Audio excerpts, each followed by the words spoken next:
നമുക്കിവിടെ വഴുതനങ്ങ പിടിച്ചു കിടക്കുന്നത് നിങ്ങൾ കാണുന്നുണ്ടോ? നമ്മൾ ലച്ചു മണ്ടയ്ക്ക് നിന്ന് നമ്മൾ ഓമയ്ക്ക പറിച്ചുകൊണ്ടിരിക്കുന്നു. ഒരു മിനിറ്റ്, എൻ്റെ നെഞ്ചത്ത് വീഴുമെന്ന് തോന്നിക്കുന്നു. ഗൈസ്, അത്ഭുതകരമായി ഞാൻ രക്ഷപ്പെട്ടു. ഗൈസ്, വെള്ളം തൊഴഞ്ഞോണ്ടിരിക്കുകയാണ്. ലച്ചു തൊഴയാൻ കൊണ്ടുവരണം. ശരി, കണ്ടില്ലേ ഗൈസ്, ലച്ചു വെള്ളത്തെ പോയിക്കുന്നതാണ്. ലച്ചുവിൻ്റെ വെള്ളം ആരെയും കാണിക്കത്തില്ല. പക്ഷേ തൊഴിഞ്ഞിട്ടും ലച്ചിൻ്റെ വെള്ളം മാത്രം നീങ്ങുന്നില്ല. ഗൈസ്, എന്ത് ചെയ്യണം? ഇതേതോ കുട്ടനാടൻ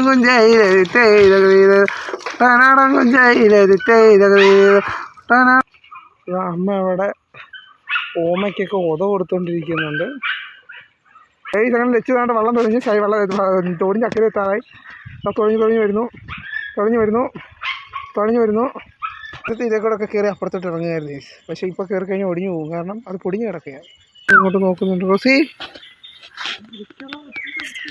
അമ്മ കുഴിച്ചു വെച്ചിരുന്ന മുരിങ്ങയ്ക്കാട് കമ്പ് കിളിച്ചു. അത് കിളിച്ച് അടുത്ത മാസം ഒടിഞ്ഞു വീണു.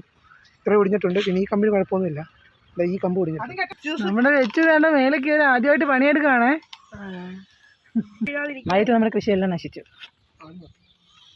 അതുകൊണ്ട് നമ്മൾ അതിനെല്ലാം ഒന്ന് സംരക്ഷിക്കാൻ വേണ്ടിയിട്ടാണ് ഇതൊക്കെ ചെയ്യുന്നത്. മുരിങ്ങയെല്ലാം ഒടിഞ്ഞ് താഴെ വീഴും. കുറച്ചൊക്കെ ഒടിഞ്ഞു പോയി. ഒരു ടൈറ്റായില്ലേ? പോരെ, അത് ടൈറ്റാണ്.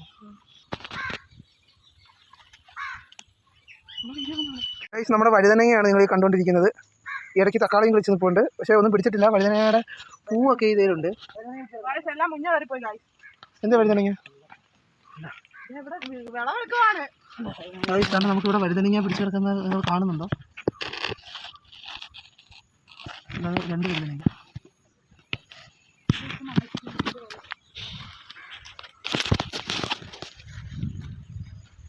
ഗൈസ്, നമ്മൾ ലച്ചു മണ്ടയ്ക്ക് നിന്ന് നമ്മൾ ഓമയ്ക്ക പറിച്ചുകൊണ്ടിരിക്കുന്നു. ഒരു മിനിറ്റ്, ഒന്നുകൂടെ ഗൈസ്. അപ്പം നിങ്ങൾ കണ്ടുകൊണ്ടിരിക്കുന്നതാണ് ഇവിടുത്തെ മുത്തശ്ശി ഓമ. ഇതായിരുന്നു ഇവിടുത്തെ ഏറ്റവും വലിയ ഓമ. ഇത് കഴിഞ്ഞ വർഷത്തെ മഴയ്ക്ക് ഒന്ന് ഒടിഞ്ഞ് വീണിട്ട് ഞങ്ങൾ വെട്ടി രണ്ടാമത് കവറൊക്കെ ഇട്ട് കിളിപ്പിച്ചാണ്. ഇത് ഇപ്പം 2 ചില്ലയിലായിട്ടാണ് 3 ചില്ലയിലായിട്ടാണ് ഇപ്പോൾ ഓമ പിടിക്കുന്നത്. നേരത്തെ ഒരു ചില്ലയിൽ പിടിച്ചുകൊണ്ടിരുന്നതാണ്. അപ്പം മഴ നമുക്ക് കുറച്ച് ഉപകാരങ്ങളൊക്കെ ചെയ്യുന്നുണ്ട്. പിന്നെ ഈ ഷെഡിൻ്റെ മണ്ടയ്ക്കോട്ട് നമ്മൾ ഫ്രാക്ഷൻ ബോട്ട് പറത്തി വിട്ടേക്കുകയാണ്.